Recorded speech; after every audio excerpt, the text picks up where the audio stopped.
سردیوں کے بن موسم کی برسات نے مناہل کو بوکھلا کر رکھ دیا تھا۔ یونیورسٹی میں اس کا آخری پیپر تھا اور بارش نے طوفانی روپ اختیار کر لیا تھا۔ جب وہ پیپر دے کر اپنے ڈپارٹمنٹ سے باہر آئی تب تک بارش بہت زیادہ تیز شروع ہو چکی تھی۔ اس نے اپنے دوپٹے میں اپنے ڈاکیومنٹس کی فائل چھپائی تھی۔ آج وہ بیگ لے کر نہیں آئی تھی کیونکہ اس کا ارادہ صرف پیپر دینا تھا، کیونکہ آخری پیپر تھا۔ اب پریشان ہو رہی تھی کہ کہیں پیپر بھیگ نہ جائے۔ تیز قدم اٹھاتی ہوئی وہ یونیورسٹی کا دروازہ پار کر کے باہر پہنچ گئی تھی، لیکن بس اسٹاپ جاتے جاتے پوری کی پوری بھیگ چکی تھی۔ سڑکوں پر گاڑیوں کا رش معمول سے کچھ زیادہ ہی تھا اور سڑکوں پر پانی بھرنا بھی شروع ہو گیا تھا۔ پہلے ہی اس کی چپل آخری دموں پر تھی۔ دل ہی دل میں یہ خوف تھا کہ کہیں ٹوٹ ہی نہ جائے۔ پانی اس کے پیروں کو مکمل طور پر ڈبو گیا تھا۔ پانی میں چلنا مشکل ہو رہا تھا۔ اوپر سے مناہل کو اپنے فائل میں موجود اپنے ڈاکیومنٹس کی فکر تھی۔ وہ بے حد پریشان تھی۔ آج چادر لے کر بھی نہیں آئی تھی اور اب باریک دوپٹے میں فائل کو چھپانا مشکل ہو رہا تھا۔ اوپر سے بارش ایسی تیز ہوتی جا رہی تھی کہ جیسے آج ہی اس نے برسنا ہے۔ بڑی مشکل سے وہ بس اسٹاپ تک پہنچی تھی، لیکن وہاں کوئی اور مسافر نہیں کھڑا تھا اور بسوں کا بھی آنے کا کوئی امکان نظر نہیں آ رہا تھا۔ جب ایک بڑی گاڑی تیز رفتار میں اس کے قریب سے گزری اور کیچڑ اچھالتی ہوئی اس کے سارے کپڑوں کو کیچڑ سے بھر چکی تھی، یہاں تک کہ چھینٹے اس کے منہ تک آئے تھے۔ وہ کہنے لگی، "او یو بلڈی ایڈیٹ! اندھے ہو کر گاڑی چلا رہے ہو کیا؟" جیسے ہی اس نے یہ کہا، گاڑی یکدم بریک سے رکی تھی اور اسی رفتار سے پیچھے بھی آئی تھی۔ رہی سہی کسر کیچڑ کی دوبارہ اچھلنے سے پوری ہو چکی تھی۔ مناہل بڑے غصے سے کھڑکی کے پاس آئی۔ تبھی کسی نے کھڑکی کا شیشہ کھولا تھا۔ اندر ایک نوجوان بلیک کلر کا چشمہ پہنے مناہل کو دیکھنے لگا۔ وہ کہنے لگا، "آئی ایم سوری، میں ذرا جلدی میں تھا۔" مناہل کہنے لگی، "جلدی میں تھے تو کیا اندھے ہو گئے تھے؟ یہ کیا حشر کیا ہے میرے کپڑوں کا؟" وہ کہنے لگا، "ویسے بھی بارش ہو رہی ہے، آپ کے کپڑے بھی دھل ہی جائیں گے۔ دیکھیں میں بہت جلدی میں ہوں، آئی ایم سوری۔" اس سے پہلے کہ ارتسام گاڑی کا شیشہ اوپر کرتا، مناہل نے غصے سے نیچے سے مٹی کا کیچڑ اٹھایا اور اس کے منہ پر پھینکا تھا، جس سے ارتسام کا چہرہ اور اس کی میٹنگ کی امپورٹڈ فائل تک کیچڑ سے بھر گئی تھی۔ وہ سوچ بھی نہیں سکتا تھا کہ وہ لڑکی ایسی جہالت بھی کر سکتی ہے۔ مناہل منہ میں بڑبڑانے لگی کہ یہ امیر زادوں کو بس یہی آتا ہے، ہم غریبوں پر کیچڑ اچھال کر اپنی گاڑی کا روپ جماتے ہوئے چلے جاتے ہیں۔ وہ نوجوان گاڑی ایک سائڈ پر کھڑی کر کے گاڑی سے اتر کر اس لڑکی کے پاس آیا۔ اس نے اس کی شکل کا حلیہ بگاڑ کر رکھ دیا تھا۔ کہنے لگا، "ذرا بھی تمیز نہیں ہے تمہیں؟ یہ کیا کیا ہے تم نے؟ اوپر سے میری میٹنگ کی امپورٹنٹ فائل کا بھی تم نے بیڑا غرق کر دیا۔ تمہیں اندازہ ہے کہ میرا کتنا نقصان کیا ہے تم نے؟ لاکھوں کا نقصان کر دیا۔ یہ ڈاکیومنٹ سب تمہارا باپ بنائے گا۔" اس نے ہاتھ میں اپنی فائل پکڑ رکھی تھی جو کہ کیچڑ سے بہت بھری ہوئی تھی اور بری طرح سے خراب ہو چکی تھی۔ کچھ بھی نظر نہیں آ رہا تھا کہ کیا پوائنٹس لکھے گئے ہیں۔ مناہل نے انگلی اٹھا کر اس نوجوان کو تنبیہ کرتے ہوئے کہا، "میرے باپ کا نام مت لینا، میں یہیں تمہارا منہ توڑ دوں گی۔ تمہیں نظر نہیں آ رہا تم نے میرے کپڑوں کا کیا حشر کیا ہے؟" ارتسام کہنے لگا، "تم مڈل کلاس لڑکیوں کی مینٹلٹی ہوتی ہی اتنی ہے، چھوٹی ذہنیت کی مالک ہوتی ہو۔ اگر مجھے اپنی غلطی کا احساس نہ ہوتا تو میں گاڑی بیک کرتا ہی نہیں، تم سے معذرت بھی نہ کرتا، بلکہ اچھا کرتا کہ تمہارے منہ پر کیچڑ اچھالتا ہوا چلا جاتا۔" وہ دانت کچ کچاتے ہوئے کہہ رہا تھا۔ بڑے غصے میں تھا۔ پچھلے 1 مہینے سے وہ اس میٹنگ کی تیاری کر رہا تھا اور آج اسے اپنی کلائنٹ کو ہر صورت سیٹسفائی کرنا تھا، اور وہ کافی حد تک اسے امید تھی کہ اس بار یہ آرڈر اسے ملے گا۔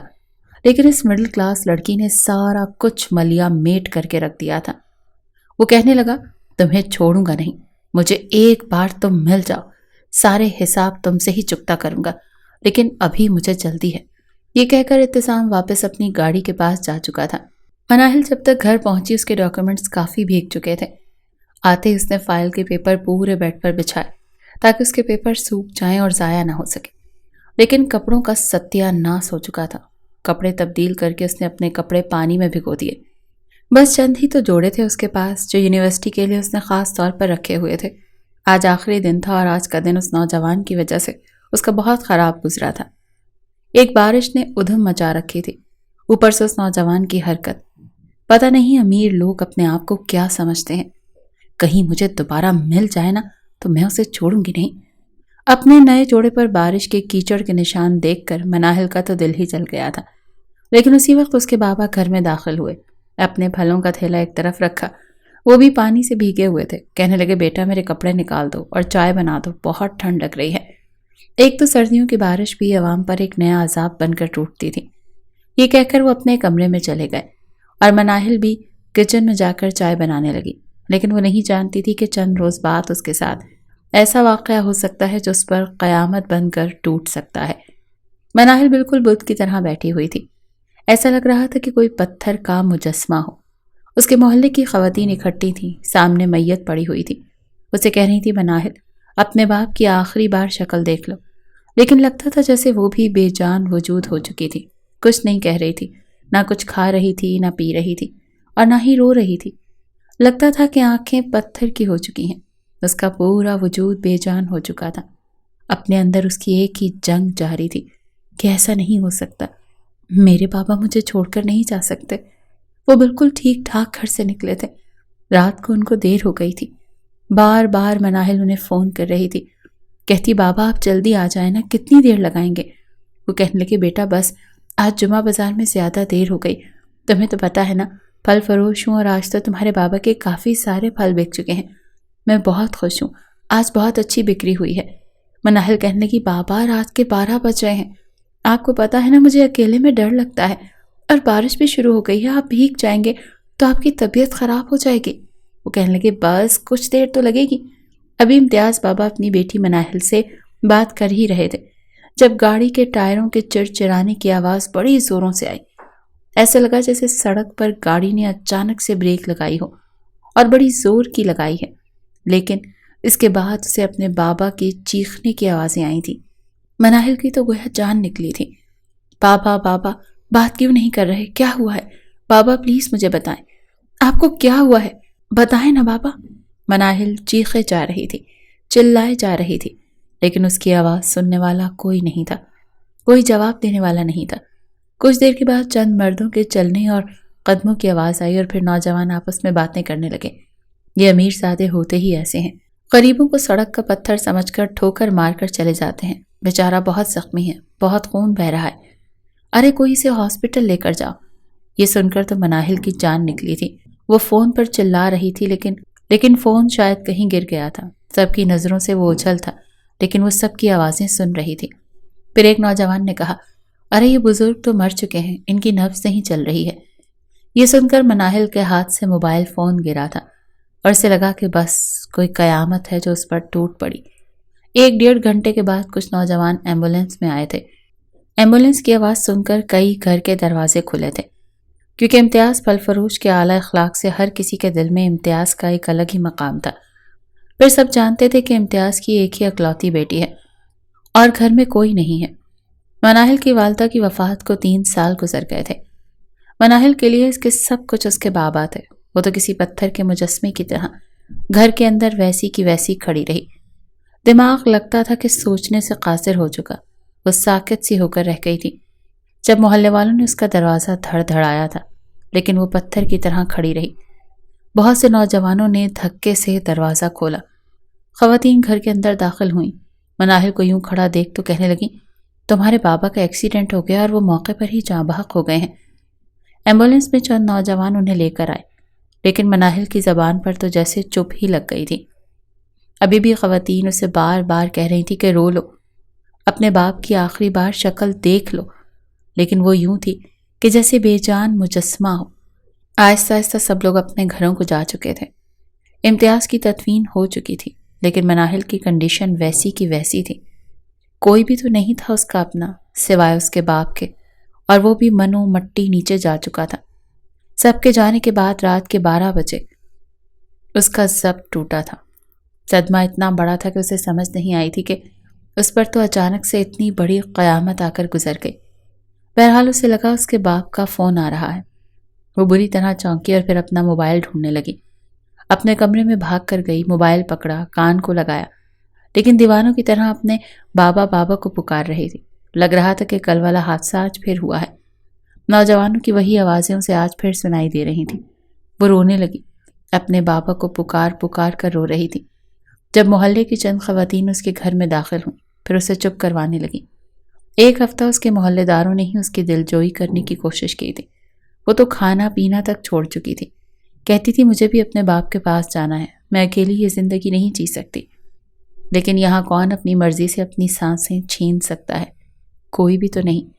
جس کی جتنی زندگی ہے اسے گزارنی ہی پڑتی ہے۔ وہ روتے ہوئے آسمان کی طرف دیکھ کر کہہ رہی تھی، اے خدا، جس نے میرے باپ کو اس بے دردی سے مار ڈالا، خدا کرے اس کا بھی سکھ چین چھن جائے، وہ برباد ہو جائے، اسے ایک پل کے لیے بھی چین نہ آئے۔ اس نے روتے ہوئے آسمان پر ہاتھ پھیلایا۔ وہ بد دعائیں دے رہی تھی جب اچانک سے ارتسام حسین بری طرح سے چونک کر اٹھا تھا۔ آج چوتھی پانچویں رات تھی۔ روز رات کے اس وقت چونک کر اٹھ بیٹھتا تھا۔ اس کے کانوں میں اسی پھل فروش کی چیخوں کی آوازیں گونجنے لگتی تھیں جسے وہ نشے کی حالت میں اپنی گاڑی سے کچل چکا تھا۔ حالانکہ یہ ایک اتفاقیہ حادثہ تھا۔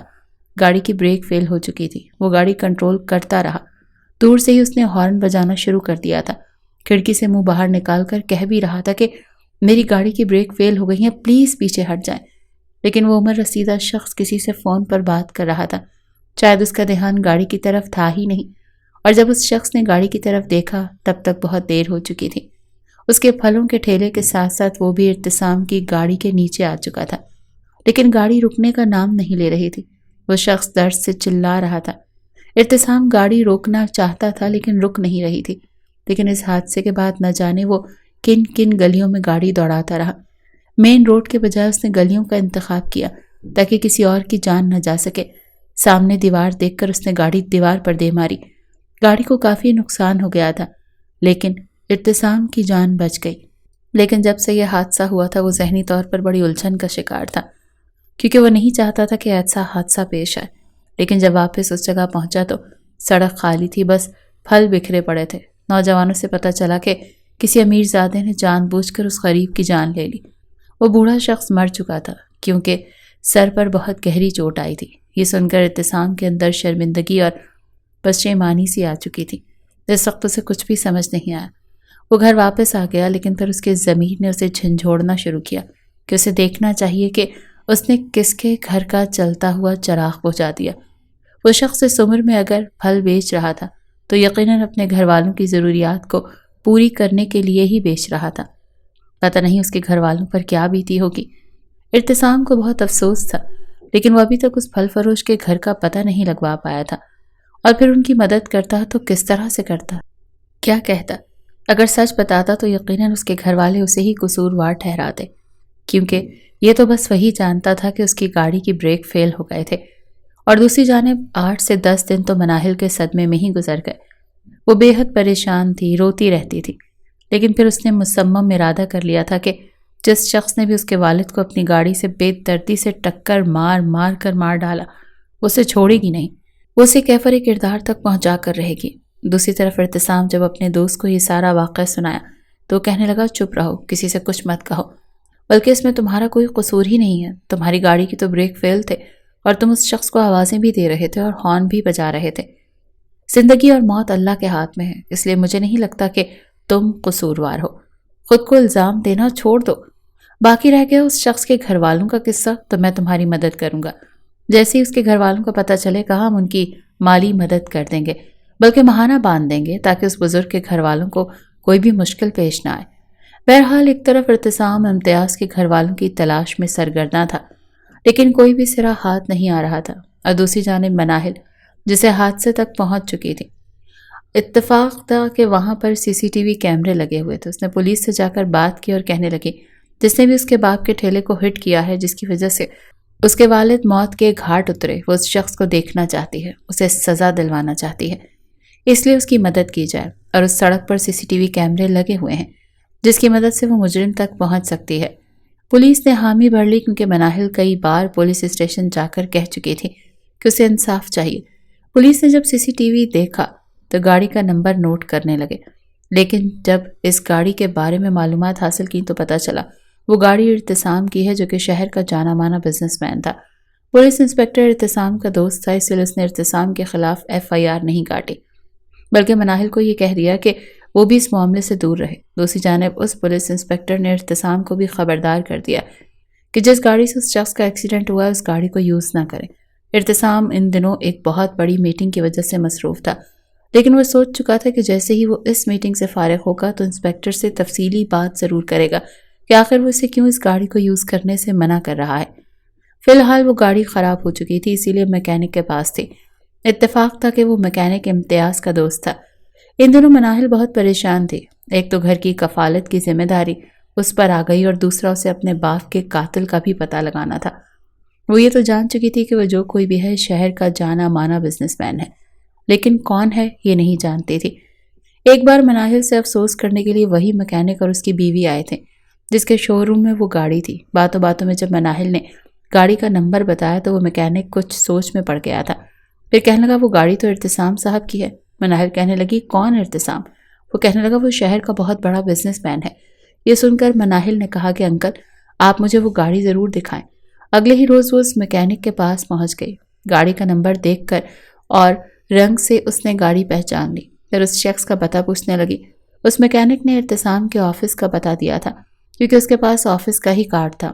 وہ کارڈ لے کر اگلے ہی روز مناہل ارتسام کے آفس پہنچی، لیکن اس وقت وہ میٹنگ میں مصروف تھا۔ ریسیپشنسٹ نے کھڑی لڑکی سے کہا کہ مس مناہل ویٹ کریں، سر بہت امپورٹنٹ میٹنگ میں مصروف ہیں، ابھی کسی سے نہیں مل سکتے۔ وہ کہنے لگی لیکن مجھے ان سے ابھی ملنا ہے۔ اس وقت ارتسام کے والد بھی اس میٹنگ میں شامل تھے کیونکہ یہ بہت بڑا پروجیکٹ تھا۔ اگر انہیں مل جاتا تو انہیں لاکھوں نہیں بلکہ کروڑوں کا فائدہ ہونا تھا، اور پچھلے کئی مہینے سے ارتسام اسی پروجیکٹ پر کام کر رہا تھا۔ مناہل نے ریسیپشنسٹ سے کافی بحث کی کہ اسے ابھی کے ابھی ارتسام سے ملنا ہے، لیکن وہ لڑکی منع کیے جا رہی تھی۔ سامنے ہی میٹنگ روم تھا اور باہر لکھا ہوا بھی تھا۔ مناہل نے سارے لحاظ طاق رکھ کے سیدھا میٹنگ روم کا رخ کیا۔ وہ لڑکی اسے روکتی رہ گئی لیکن وہ میٹنگ روم کے اندر جا چکی تھی۔ وہاں پر ارتسام ہی سامنے کھڑا اپنے کلائنٹ سے ڈسکس کر رہا تھا جب بنا دستک ایک لڑکی اندر داخل ہوئی۔ وہی تھی جو کہ بارش میں اس پر کیچڑ اچھال چکی تھی۔ یہ دیکھ کر ارتسام کے ماتھے پر بل پڑے تھے، اور ایسی ہی کچھ حالت مناہل کی بھی تھی۔ سامنے اسی نوجوان کو کھڑا دیکھ کر اس کے تو تلووں پر لگی اور سر پر جا کر بجی تھی۔ وہ کہنے لگی تم ہو ارتسام حسین؟ وہ کہنے لگا جی ہاں میں ہی ہوں، لیکن آپ پلیز باہر جا کر بیٹھیں، میں آپ سے بعد میں بات کروں گا۔ ارتسام کوئی بھی تماشا نہیں چاہتا تھا۔ اول تو اسے نہیں پتا تھا کہ وہ لڑکی کرنے کیا آئی ہے۔ وہ کہنے لگی مجھے نہیں پتا تھا کہ تم اتنے گھٹیا انسان نکلو گے۔ اپنا بدلہ لینے کے لیے تم نے میرے باپ کو مروا دیا۔ یہ سن کر ارتسام کا تو رنگ اڑا تھا۔ وہ کہنے لگا آپ کیا بول رہی ہیں؟ آپ کا دماغ تو درست ہے؟ وہ کہنے لگی ہاں میرا دماغ درست ہے۔ تم کیا سمجھتے ہو پولیس والوں کو پیسے دے کر خرید لو گے تو میں یہ کیس بند ہونے دوں گی؟ یاد رکھنا مسٹر ارتسام، میں تمہیں کہیں بھی منہ دکھانے کے قابل نہیں چھوڑوں گی، تمہیں سلاخوں کے پیچھے کھڑا کر کے چھوڑوں گی۔ تم نے کیا سمجھا تھا کہ میں غریب باپ کی بیٹی ہوں؟ میرا باپ پھل فروش تھا تو تم نے اسے اپنی دولت کے نشے میں گاڑی سے ٹکر مار کر مار ڈالا، تو تم پر 7 خون بھی معاف ہیں۔ یہ سن کر ارتسام کے ہوش اڑے تھے۔ اسے تو پتہ تک نہیں تھا کہ اس پھل فروش کی بیٹی مناہل بھی ہو سکتی ہے۔ وہ کہنے لگا گارڈ اس لڑکی کے باہر نکالو۔ فی الحال وہ نہیں چاہتا تھا کہ اس کا پروجیکٹ خراب ہو۔ اس کے والد نے یہ سب باتیں سن کر حیران تھے۔ وہاں پر فوراً سے گارڈ آ گیا اور مناہل کو پکڑنے لگا۔ وہ کہنے لگی خبردار جو تم نے مجھے ہاتھ بھی لگایا تو میں صرف اس شخص سے یہ کہنے آئی ہوں کہ میں پیچھے نہیں ہٹوں گی جب تک میں تمہیں سلاخوں کے پیچھے کھڑا نہ کر دوں۔ میرا نام بھی مناہل نہیں۔ یہ کہہ کر وہ میٹنگ روم سے باہر جا چکی تھی، لیکن وہاں بیٹھے کلائنٹس ارتسام کو عجیب نظروں سے دیکھ رہے تھے، اس لیے اس کے والد نے میٹنگ کینسل کر دی۔ پھر ارتسام سے پوچھنے لگے یہ لڑکی کون تھی اور تمہاری گاڑی سے کس کا ایکسیڈنٹ ہوا ہے؟ وہ تو اپنا سر پکڑے بیٹھا تھا، سمجھ نہیں پا رہا تھا کہ اس کے ساتھ ہوا کیا ہے۔ برسوں کی محنت پر وہ لڑکی پانی پھیر کر جا چکی تھی کیونکہ میٹنگ کینسل ہو گئی تھی اور پروجیکٹ بھی ڈوب چکا تھا جس کی خاطر وہ پچھلے کئی مہینوں سے محنت کر رہا تھا۔ ارتسام تو خود اس لڑکی کو ڈھونڈ رہا تھا، پھل فروش کے گھر والوں کو تلاش کر رہا تھا تاکہ ان کی مالی مدد کر سکے، لیکن یہ نہیں پتا تھا کہ اس کی بیٹی یہ سرپھری لڑکی بھی ہو سکتی ہے جو جب سے اس کی زندگی میں آئی تھی اسے نقصان ہی پہنچا رہی تھی۔ بہرحال ارتسام نے اپنے والد کو ساری بات بتا دی۔ اس کے والد کہنے لگے یہ تم نے کیا کیا؟ تم کیا ہوش میں نہیں ہوتے ہو؟ وہ کہنے لگا ڈیڈ میں اس شخص کو بار بار کہہ رہا تھا کہ میری گاڑی کے بریک فیل ہو گئے ہیں، لیکن وہ شخص فون پر مصروف تھا۔ جو کچھ بھی ہوا اچانک ہوا، یقین جانے اس میں میرا کوئی قصور نہیں ہے۔ ارتسام حسین کے والد حسین آفندی کہنے لگے یہ تو تم جانتے ہو یا میں جانتا ہوں، لیکن جو کچھ اس لڑکی کے والد کے ساتھ ہوا وہ بھی غلط ہوا۔ ہمیں اس لڑکی کے پاس جانا چاہیے، اس سے بات کرنی چاہیے۔ وہ کہنے لگا میں خود اس پھل فروش کے گھر والوں کو ذاتی طور پر ڈھونڈنے کی کوشش کر رہا تھا، اپنے دوست سے بھی کہہ رکھا تھا، میں اس کی مالی مدد کرنے کو تیار ہوں۔ اس کے والد کہنے لگے میں تمہارے ساتھ جاؤں گا۔ مناہل کا تو خون کھول رہا تھا، رہ رہ کر اسے ارتسام حسین کی شکل یاد آ رہی تھی۔ جی چاہ رہا تھا کہ بس ابھی وہ اس کے سامنے ہو اور وہ اس کو نوچ ڈالے، اپنے اندر کے تمام تر جذبات دبائے۔ آخر وہ اس حد کو پہنچی کہ اپنے باپ کی تصویر کو دیکھنے لگی جو دیوار پر لٹکی ہوئی تھی۔ یہ ان کی عین جوانی کی تصویر تھی جب مناہل کے باپ نے اس کی ماں سے شادی کی تھی۔ دونوں اس وقت اس تصویر میں مسکراتے ہوئے کتنے پیارے لگ رہے تھے، جیسے دنیا میں کوئی دکھ موجود ہی نہ ہو، کوئی کام نہ ہو، بس خوشیاں ہی خوشیاں ہوں۔ مگر آج مناہل دونوں کو خود سے دور محسوس کر کے پھوٹ پھوٹ کر رونے لگی۔ وہ ساری رات اس کی یوں ہی روتے ہوئے گزری تھی، رو رو کر کہہ رہی تھی کہ میں تمہیں معاف نہیں کروں گی ارتسام، تم نے مجھ سے میرا باپ چھینا ہے، میں ہر حال میں تم سے بدلہ لے کر رہوں گی، تم کبھی بھی اپنی زندگی چین سے نہیں جی پاؤ گے۔ یہ کہتے کہتے کب وہ فرش پر ہی اپنا سر رکھ کر سو گئی، اسے پتہ ہی نہیں چلا۔ اگلی صبح اس کی آنکھ دروازے پر ہونے والی دستک سے کھلی تھی۔ اس نے ہڑبڑا کر آنکھ کھولی، سامنے گھڑی پر نگاہ دوڑائی تو دن کے 10 بج رہے تھے۔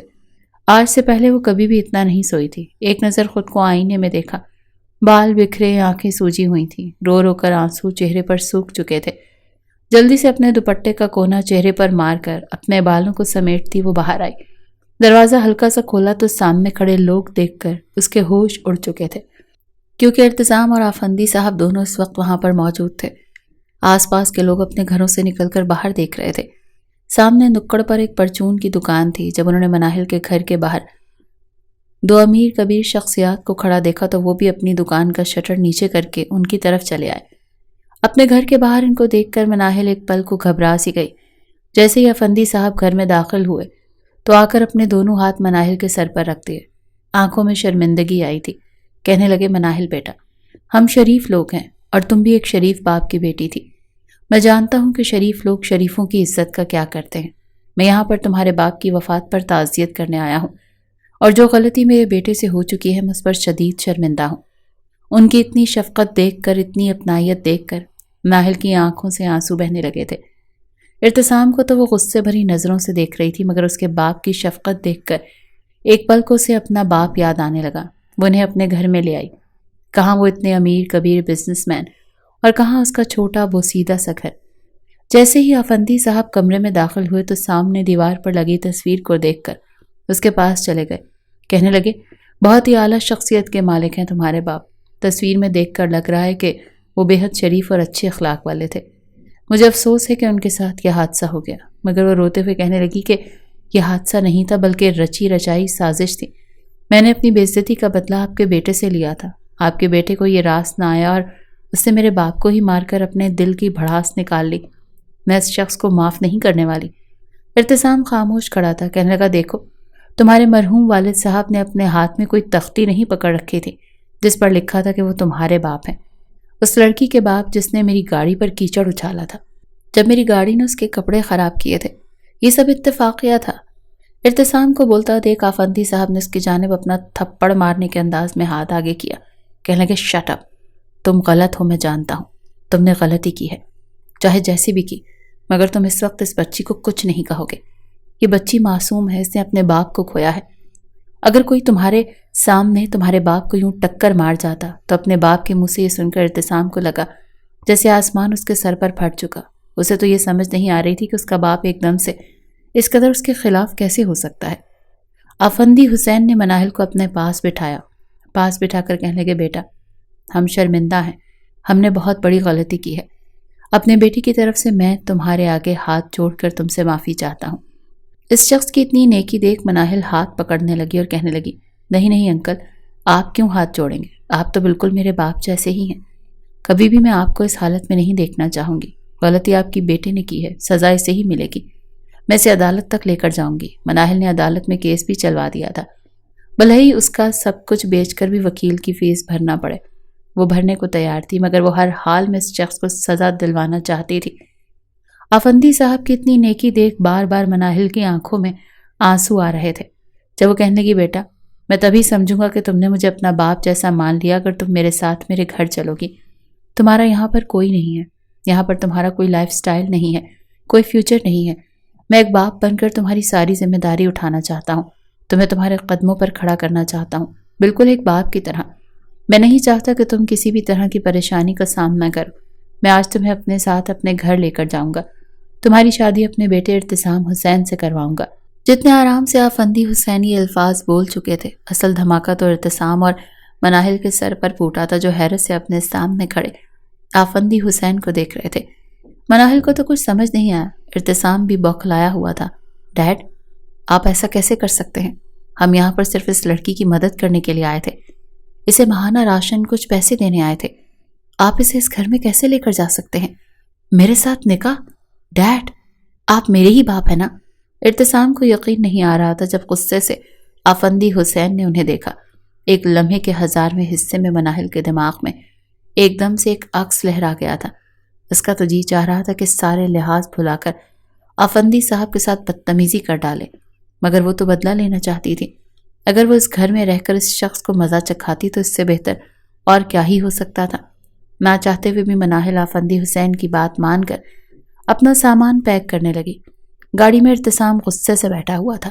اس لڑکی کی ضروریات پوری کرنے تک تو ٹھیک تھا، مگر اسے اپنے کمرے میں اپنی بیوی کے روپ میں دیکھنا ارتسام حسین کبھی بھی برداشت نہیں کر سکتا تھا۔ کچھ دیر بعد ہی وہ گھر پہنچ چکے تھے۔ اتنا بڑا گھر جب مناہل نے دیکھا تو اس کی آنکھیں کھلی کی کھلی رہ چکی تھیں، مگر اس کے باوجود جہاں آنکھوں میں آنسو تھے وہیں دل میں بدلے کی آگ بھڑک رہی تھی۔ وہ سوچ چکی تھی کہ اس گھر میں رہنے کے بعد وہ جو حشر ارتسام کا کرے گی، ارتسام کبھی خواب میں بھی نہیں سوچ پائے گا۔ گھر میں داخل ہونے کے بعد اس نے ایک نظر آفندی حسین کو دیکھا اور پھر کہنے لگی، انکل، آپ یہ مت سمجھیے گا کہ میں آپ کی زندگی کے بدلے میں آپ کے بیٹے کو ایسے ہی چھوڑ دوں گی۔ آپ جتنے اچھے ہیں وہ اتنا ہی برا ہے، مجھے انصاف چاہیے، اور آپ اگر سچ میں مجھے اپنی بیٹی مان چکے ہیں تو انصاف دلوانے میں میری مدد کریں گے۔ یہ سن کر آفندی حسین چلتے اس کے قریب آئے اور اپنا دست شفقت اس کے سر پر رکھتے ہوئے کہنے لگے، فکر مت کرو بیٹی، میں تمہیں سچ مچ اپنی بیٹی مانتا ہوں، میں تمہارے ساتھ ہوں، تمہیں جتنا بھی بڑا وکیل چاہیے ہو میں تمہیں ہائر کر کے دوں گا۔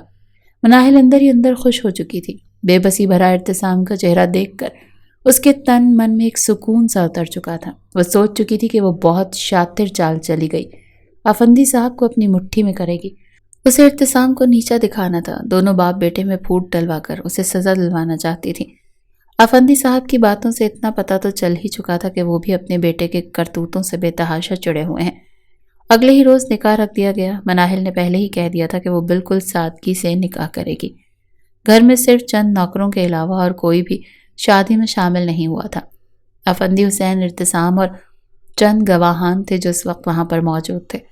بے بسی کی مورت بنا ارتسام غصے سے اپنے کمرے کی ہر ایک چیز اتھل پتھل کر چکا تھا۔ آنکھوں میں غصہ اس قدر بھرا ہوا تھا کہ اس نے آخری پرفیوم کی بوتل بھی اٹھا کر آئینے پر دے ماری۔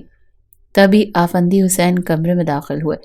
اپنے باپ کو دیکھ کر ایک بار پھر کہنے لگا کہ آپ اچھا نہیں کر رہے میرے ساتھ۔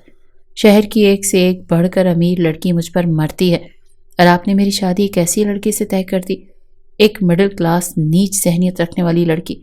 جانتے بھی ہے نا کہ اس کی آنکھوں میں کیسا لالچ بھرا ہوا ہے۔ ارے اس کے باپ کے مرے ہوئے 1 مہینہ بھی نہیں ہوا اور دیکھیں وہ اپنی شادی رچا رہی ہے۔ کس قدر لالچی ہے وہ، صرف اور صرف پیسے اور دولت کے لیے وہ ہمارے ساتھ آئی ہوئی ہے۔ مگر آفندی صاحب ماتھے پر بل ڈال کر کہنے لگے، میں تمہارا باپ ہوں، تم نے جو غلطی کی ہے تمہیں اس کے برابر سزا ملے گی۔ کس نے کہا تھا کہ نشے میں گاڑی چلاؤ، وہ بھی وہ گاڑی جس کی بریک فیل ہو چکی ہو؟ تم چپ چاپ اس لڑکی کو اپنے نکاح میں قبول کرو گے، اس کے بعد دیکھا جائے گا۔ ارتسام کہنے لگا، کون سے تعویذ کھول کر پلا دیے ہیں آپ کو اس لڑکی نے؟ مجھے تو لگتا ہے کہ اس نے آپ پر کوئی کالا جادو کروا دیا ہے۔ آپ کہیں سے بھی میرے باپ تو لگ ہی نہیں رہے۔ بے بسی سے یہ الفاظ بھی ارتسام کہہ چکا تھا، مگر آفندی صاحب اس پر ایک نظر ڈالنے کے بعد باہر چلے گئے۔ بڑے پیار سے انہوں نے مناہل کو دلہن کے روپ میں لا کر صوفے پر بٹھایا، جہاں پر کھا جانے والی نظروں سے ارتسام اسے دیکھ رہا تھا۔ نکاح نامے پر دستخط کروائے گئے، ایجاب و قبول کروایا گیا، اس بدلے کے تحت کہ وہ اپنے باپ کے قاتل سے بدلہ لے گی۔ یہ سوچ کر ہی اس نے نکاح نامے پر سائن کر دیے تھے۔ اسے ارتسام کے کمرے میں بٹھا دیا گیا۔ رات کے 12 بج رہے تھے اور ارتسام لان میں ٹہل رہا تھا۔ اسے اس وقت خود سے بھی نفرت محسوس ہو رہی تھی۔ اسے یوں لان میں ٹہلتا دیکھ کر مسٹر آفندی باہر آئے، پشت پر دونوں ہاتھ باندھے قدم پہ قدم چلتے ہوئے آ کر بیٹے کے سامنے کھڑے ہوئے اور کہنے لگے کہ اس وقت تو تمہیں اپنی بیوی کے ساتھ اس کے کمرے میں ہونا چاہیے تھا، تم یہاں پر کیا کر رہے ہو؟ چہرے پر ایک بے معنی مسکراہٹ سجا کر یہ بات آفندی صاحب نے کی تھی، مگر جواب میں انتہائی زخمی لہجے میں ارتسام کہنے لگا کہ بابا، کیا آپ نے مجھے اتنا گرا ہوا سمجھا ہوا ہے؟ آپ نے ایسا کیوں کیا؟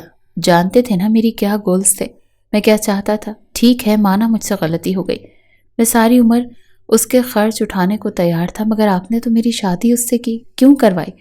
میری زندگی تو برباد ہو گئی نا۔ اتنا کہہ کر جیسے ارتسام مڑا تو آفندی صاحب نے اس کے کاندھے پر ہاتھ رکھ دیا، اپنی جانب اس کا رخ موڑ کر کہنے لگے کہ بیٹا، میں تمہارا باپ ہوں، جو بھی فیصلہ کروں گا تمہارے لیے بہتر ہوگا۔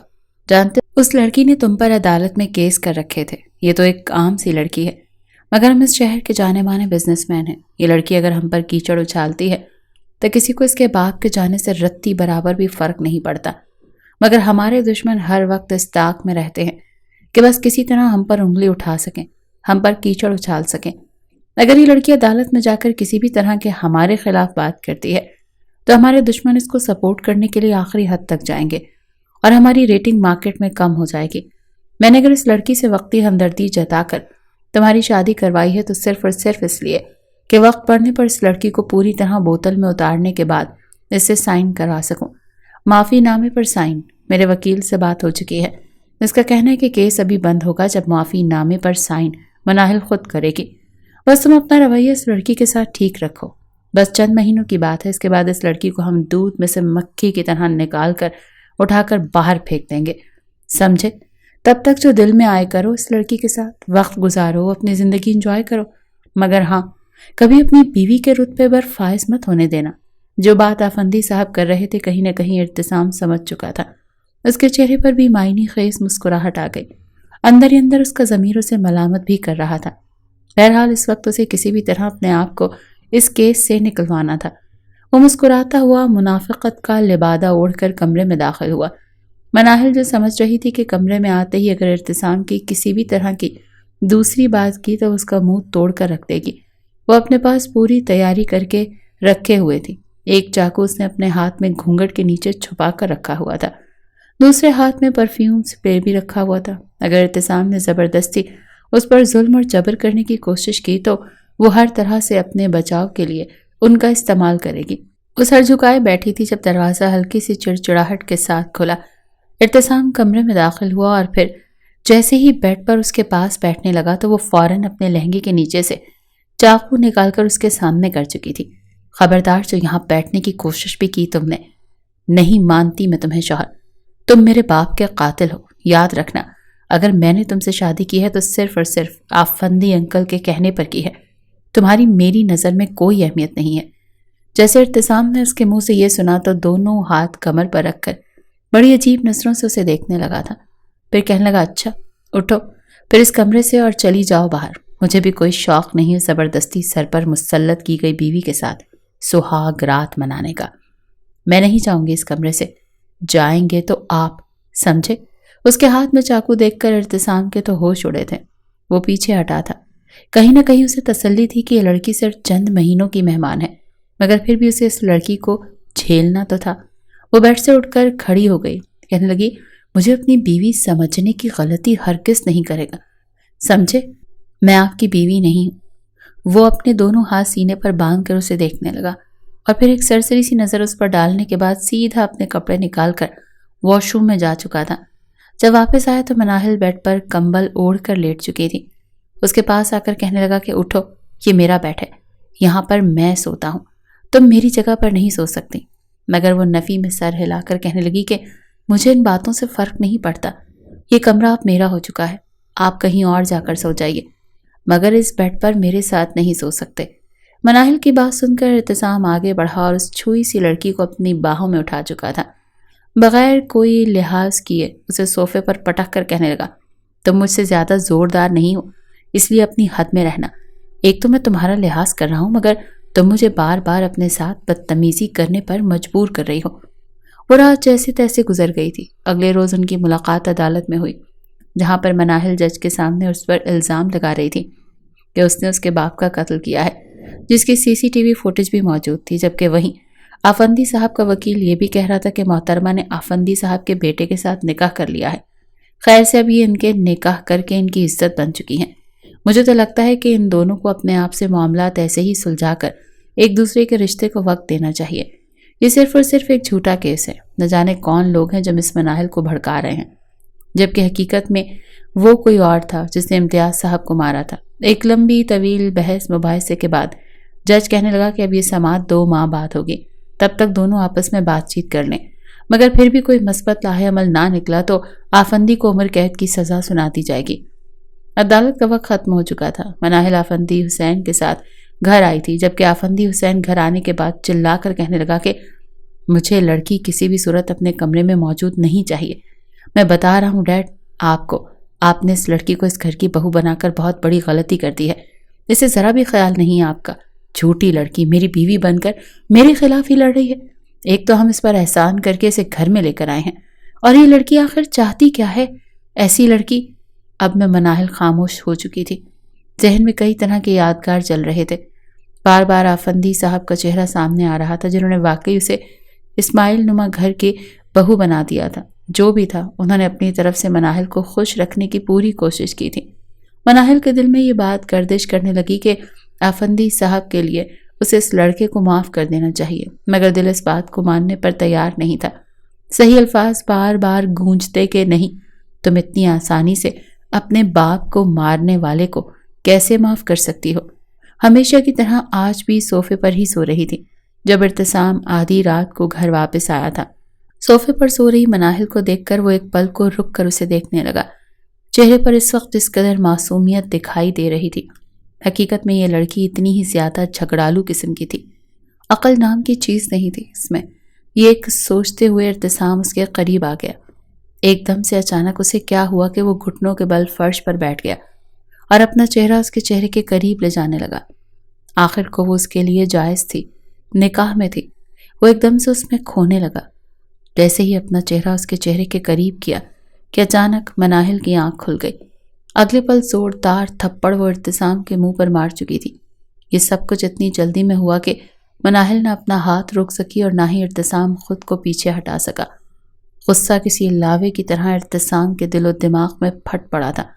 آج سے پہلے اس نے کسی لڑکی کے ساتھ ایسا سخت رویہ نہیں رکھا تھا، مگر مناہل کی اس حرکت کے بعد وہ اسے گھسیٹتا ہوا دیوار سے لگا چکا تھا۔ ہاؤ ڈیئر یو، تمہاری ہمت کیسے ہوئی ارتسام حسین پر ہاتھ اٹھانے کی؟ تم ہوتی کون ہو مجھ پر ہاتھ اٹھانے والی؟ میں تمہارے وہ ہاتھ توڑ دوں گا جو مجھ پر اٹھائے۔ یہ سن کر اس کی سانس حلق میں ہی اٹک کر رہ چکی تھی۔ وہ کہنے لگی کہ آپ کیوں میرے قریب آئے تھے؟ ہٹیے یہاں سے، چھوڑے مجھے۔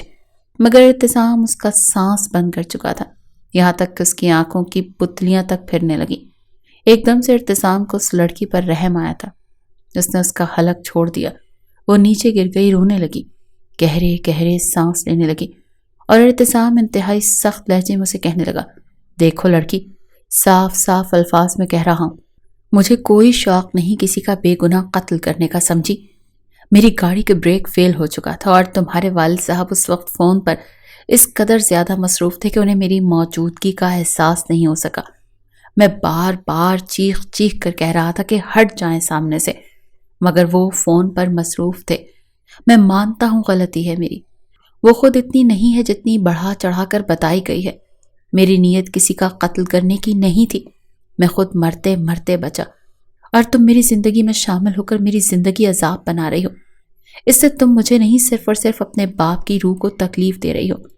جس لہجے میں وہ بول رہا تھا، مناہل کو اس پر یقین ہو ہی چکا تھا۔ اس روز غلطی صرف ارتسام کی نہیں تھی، بلکہ وہ بھی اپنے والد سے فون پر بات کر رہی تھی۔ اگر وہ والد کو فون نہ کرتی تو شاید یہ حادثہ نہ ہوتا اور وہ موقع پر پیچھے ہٹ جاتے۔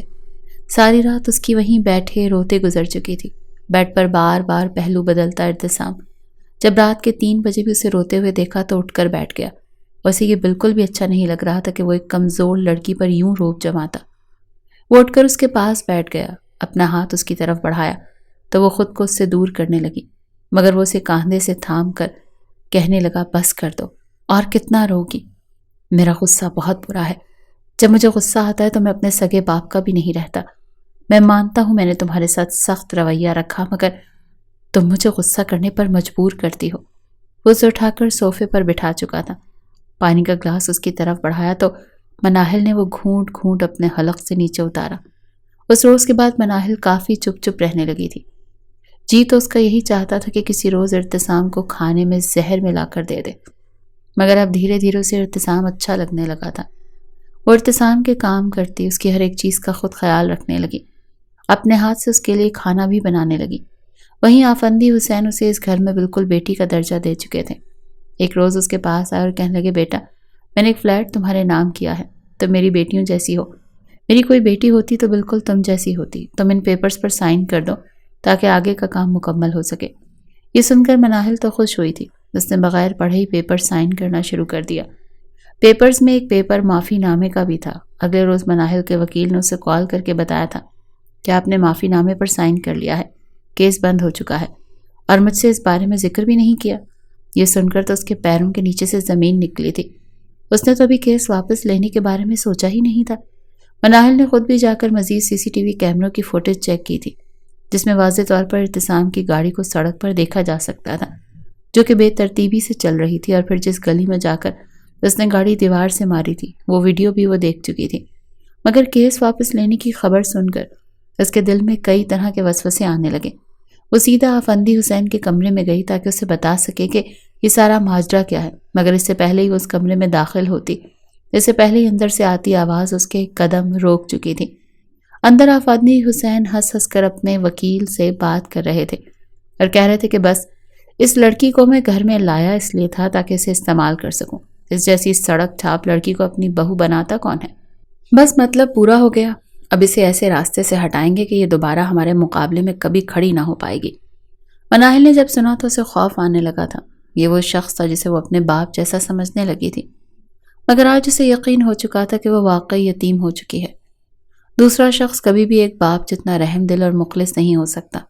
اس نے دھڑام سے دروازہ کھول دیا، روتے ہوئے جا کر آفندی حسین سے کہنے لگی، بہت اچھے انکل جی، بہت اچھے، بہت اچھا کھیل کھیلا ہے آپ نے، مگر یاد رکھیے گا میں ارتسام کی اس غلطی کو تو معاف کر دوں گی، مگر آپ کو کبھی بھی معاف نہیں کروں گی۔ آپ نے منافقت کا لبادہ اوڑھ کر مجھے بے تحاشا تکلیف پہنچائی ہے۔ آفندی حسین نے اسے اس طرح بولنے پر طنزیہ قہقہ لگایا اور گھر سے نکال دیا۔ وہ اپنا سامان پیک کر کے اپنے گھر جا چکی تھی۔ گھر جانے کے بعد کتنی ہی دیر بس اپنے ماں باپ کی تصویر کو گلے سے لگا کر روتی رہی تھی۔ کہیں نہ کہیں اسے لگ رہا تھا کہ شاید اس سب میں ارتسام بھی شامل ہے۔ شام کو جب ارتسام گھر واپس لوٹا تو ایک بار پھر خاموشی اور تنہائی اس کا منہ چڑھا رہی تھی۔ آس پاس اسے کہیں بھی مناہل منڈلاتی ہوئی نظر نہ آئی تو پوچھنے لگا، مناہل کہاں ہے؟ جواب میں آفندی حسین سگریٹ کا کش لے کر کہنے لگے، وہ جا چکی ہے۔ یہ سن کر ارتسام کے ماتھے پر بل پڑے تھے۔ کیا مطلب؟ کہاں جا چکی ہے؟ جواب میں آفندی حسین کہنے لگے، میں نے اس سے معافی نامہ سائن کروا دیا تھا، ویسے بھی ہم اس لڑکی کو بس اتنا ہی استعمال کرنا تھا، اب تم بھی طلاق نامے پر سائن کرو، لڑکی کو پیپرز بھیجواؤ اور اپنی جان چھڑواؤ۔ جج کو بھی پیسے دے کر میں نے اپنے قابو میں کر لیا، اب دوبارہ یہ کیس وہ ہمارے خلاف نہیں کھلوا پائے گی۔ ارتسام چپ چاپ اپنے باپ کی اس بات کو سن رہا تھا۔ آفندی حسین نے جب اسے یوں خود کو گھورتا پایا تو کہنے لگا، کیا ہوا؟ ایسے کیوں دیکھ رہے ہو؟ جواب میں ارتسام کہنے لگا، بابا کیا میں آپ کے ہاتھ کی کٹ پتلی ہوں؟ کیا میری اپنی کوئی مرضی نہیں ہے؟ پہلے آپ نے میرا نکاح اس لڑکی سے کروا دیا، زبردستی اسے مجھ پر مسلط کیا، اور اب آپ اس لڑکی کو 2 ماہ تک میرے ساتھ رکھنے کے بعد کہہ رہے ہیں کہ میں اسے طلاق دے دوں؟ کیا میری زندگی کے ساتھ کوئی مذاق چل رہا ہے؟ وہ ایک دم سے غصے سے کھڑا ہو چکا تھا۔ آفندی حسین کہنے لگے، بھولو مت میں تمہارا باپ ہوں، مگر وہ سیدھا اپنے کمرے میں جا چکا تھا۔ اس کمرے میں ہر جگہ ہر طرف اسے مناہل منڈلاتی ہوئی محسوس ہو رہی تھی۔ وہ جلدی سے گھر سے باہر نکلا تھا، گاڑی چلاتا ہوا مناہل کے گھر کے باہر پہنچا۔ دروازہ باہر سے بند تھا، یعنی مناہل اندر ہی تھی۔ یہ سوچ کر اس نے گہری سانس خارج کی اور دروازے پر مسلسل دستک دیتا رہا، مگر مناہل نے دروازہ نہ کھولا۔ تبھی اسے دیوار پھلانگ کر کوئی اندر آتا محسوس ہوا۔ جب تک وہ اٹھی تھی ارتسام اندر داخل ہو چکا تھا، چہرے پر سختی تھی۔ گھر میں داخل ہونے کے بعد ہلکا سا جھٹکا لگا۔ مناہل کو دیکھ کر کہنے لگا، کس کی اجازت سے تم نے اس گھر کو چھوڑا؟ کس کی اجازت سے تم نے اپنا قدم گھر سے باہر نکالا؟ مناہل کہنے لگی، جائیں آپ یہاں سے۔ میرا وہ گھر نہیں ہے. مجھے صرف ایک مقصد کے لیے تو اس گھر میں رکھا گیا تھا، تاکہ میرے باپ کا قتل مجھ سے معاف کروایا جا سکے، معافی نامے پر سائن لیے جا سکیں. ہو گیا نا مقصد پورا. ایسے ہی کرنا چاہتے تھے نا آپ لوگ میرے ساتھ. مناہل کی آنکھوں میں آنسو دیکھ ارتسام کو کچھ ہوا. وہ ایک بار پھر کہنے لگا، شوہر ہوں میں تمہارا. جب میں نے اجازت نہیں دی تھی تو تم کس کی اجازت سے اس گھر سے باہر نکلی ہو؟ تم بیوی ہو میری. جب تک شوہر نہ چاہے اس کی بیوی کو کوئی دوسرا شخص اس کی زندگی سے نکال نہیں سکتا. مناہل نے نظریں اٹھا کر اسے دیکھا تھا. اسے پہلی بار ارتسام کی نظروں میں اپنے لیے محبت دکھائی دی. اگلے پل وہ اسے اپنے سینے سے لگا چکا تھا. کہنے لگا، پاگل لڑکی، میں نہیں جانتا تمہارا مجھ سے نکاح کس نیت سے کروایا گیا، کیا ہوا کیا نہیں ہوا، مگر میں سچ کہہ رہا ہوں کہ میں اب تمہارے بغیر نہیں رہ سکتا. تم میری بیوی ہو، میں تمہیں اپنی بیوی مان چکا ہوں اور اپنی ساری زندگی تمہارے ساتھ ہی گزاروں گا. مناہل بھی جیسے یہ سب کچھ سننا چاہتی تھی. اس کی آنکھوں سے آنسو آنے لگے. دونوں ایک دوسرے سے گلے شکوے کرتے اور ایک بار پھر امتیاز صاحب کی تصویر دیکھ کر کہنے لگا، میں سچ کہہ رہا ہوں. اگر تمہیں یقین نہیں تو میں اپنی مری ہوئی ماں کی قسم اٹھا کر کہتا ہوں کہ میں نے تمہارے باپ کو جان بوجھ کر نہیں مارا. میں نے اپنی طرف سے انہیں بچانے کی پوری کوشش کی تھی. اس کی آنکھوں میں دیکھ مناہل کو یقین آ چکا تھا. شاید ایسے ہی اس کے باپ کی موت لکھی ہوئی تھی. یہ سوچ کر اس نے ارتسام کے جڑے ہاتھوں کو پکڑ لیا اور اس کے ساتھ گھر چلی گئی. آفندی حسین کو اس کے واپس لوٹ آنے کی توقع نہیں تھی، مگر وہ پہلے جیسی اپنائیت اور پیار اور عزت جو مناہل آفندی حسین کو دے رہی تھی وہ تو جیسے اب ختم ہی ہو چکا تھا. دھیرے دھیرے آفندی حسین نے بھی اسے بہو کے روپ میں قبول کر لیا. دونوں کی شادی کی رسمیں دوبارہ سے کروائی گئیں اور ایک گرینڈ ولیمہ کر کے سب کے سامنے مناہل کو انٹرویوز کروایا گیا. آج تک ارتسام کا غصہ دیکھنے والی مناہل شرم کے مارے نظریں جھکا کر بیٹھی تھی، کیونکہ پچھلے 10 منٹ سے مسلسل ارتسام اسی کو دیکھ رہا تھا. اسے کمرے میں لایا گیا. کمرے کی سجاوٹ دیکھ کر تو مناہل کا دل مزید سرشار ہو رہا تھا. جب ارتسام کی جانب دیکھتا پا کر مناہل کہنے لگی، مجھے ایسے کیوں دیکھ رہے ہیں؟ جواب میں ارتسام کہنے لگا، بس اپنی قسمت پر یقین نہیں آ رہا کہ مجھے تم سے محبت بھی ہو جائے گی. یقین مانو، پہلی مرتبہ جب تم سے ملا اور تمہاری اس حرکت کے بعد میرا جی چاہتا تھا کہ میں تمہارا خون پی جاؤں، مگر آج دیکھو اپنی زندگی تمہارے قدموں میں وارنے کا جی چاہ رہا ہے. یہ سن کر مناہل نے اپنی موٹی موٹی آنکھوں سے اس کی طرف دیکھا، پھر کہنے لگی، اچھا، اور میں نے پتہ ہے کیا سوچ رکھا تھا؟ کسی روز آپ کو کھانے میں زہر ملا کر کھلا دوں گی. مگر دیکھیے قسمت نے بھی ہمارے ساتھ کیا خوب کھیل کھیلا ہے. مناہل نے جتنی معصومیت سے بات کی تھی، ارتسام کو تو ہنستے ہوئے کھانسی لگ چکی تھی. اف مناہل، اتنی خطرناک ہو تم. مجھے تو یقین نہیں آ رہا کہ اتنے معصوم چہرے کے پیچھے اس قدر خطرناک ہو.